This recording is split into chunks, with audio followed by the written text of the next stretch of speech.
On today's episode of Koi's Bistro, we are making blackened chicken Alfredo. And we're going to first start by cooking our chicken. Now in a pan, we are going to melt 4 tablespoons of butter.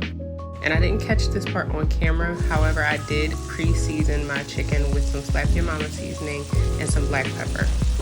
Just as I did in my other video when I made the chicken piccata, I sliced my chicken breast down the middle so that way we have thin slices, they will cook evenly and faster.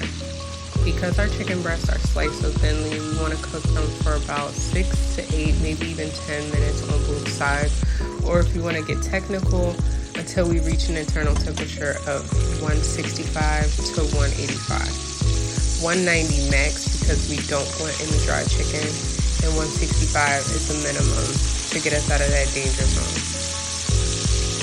This is only the first batch, but we do have more chicken going into this recipe. So after they've cooked, transfer them over and let them rest. After our chicken has cooled down, we want to slice them about 1/4 to 1/2 inch thick in slices, and then we're going to go again down the middle.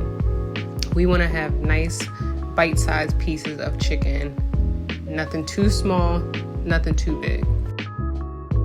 I'm sure you noticed a couple pieces missing. Of course, the chef has to taste. Quality control, baby. As you can see, I am using frozen bell peppers and onions because that is what I have on hand. And to that, we are adding a tablespoon of butter so that way we can start building our roux around. And remember what I said before, that fond is flavor, so do not get discouraged or think that it's burnt. We need that. Now that our butter is melted, you want to add in some flour to coat your vegetables. And I would say this is about 3 tablespoons, but you can add a little bit more. We want it a little pasty, but not too thick, and you want to allow that time to cook down. Follow that up by adding some chicken broth. Now I add a little at a time because we want everything to be smooth and not clumpy.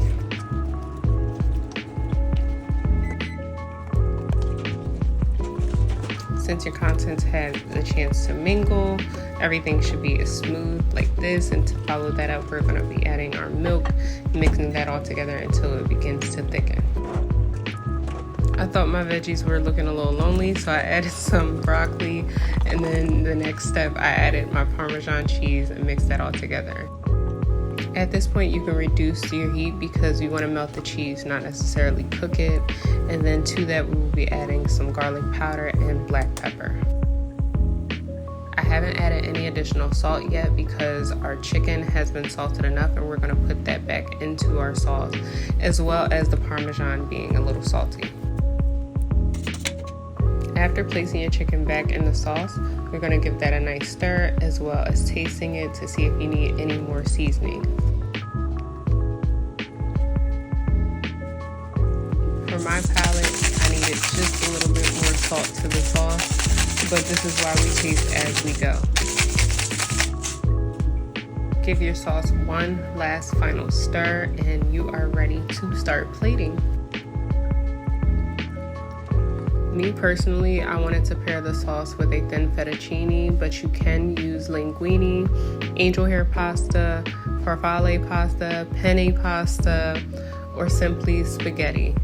There are no wrong choices. As you can see, I did mix a bit of the sauce in with the pasta, but I'm going to go over it again with just a bit more before finally topping it off with some slices of chicken breast that I had to the side.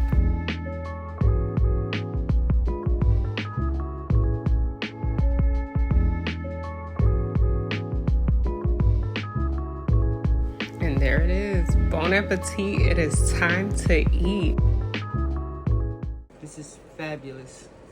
The noodles and the sauce together is wet, not a dry.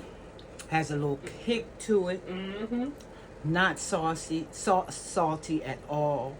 You can taste different flavors. I'm not sure of what flavors, so I'm not going to try to say what they are. But look how that chicken. This chicken is still juicy. Juicy with flavor. Period. Yes, and that's all I can say about this chicken. This chicken is...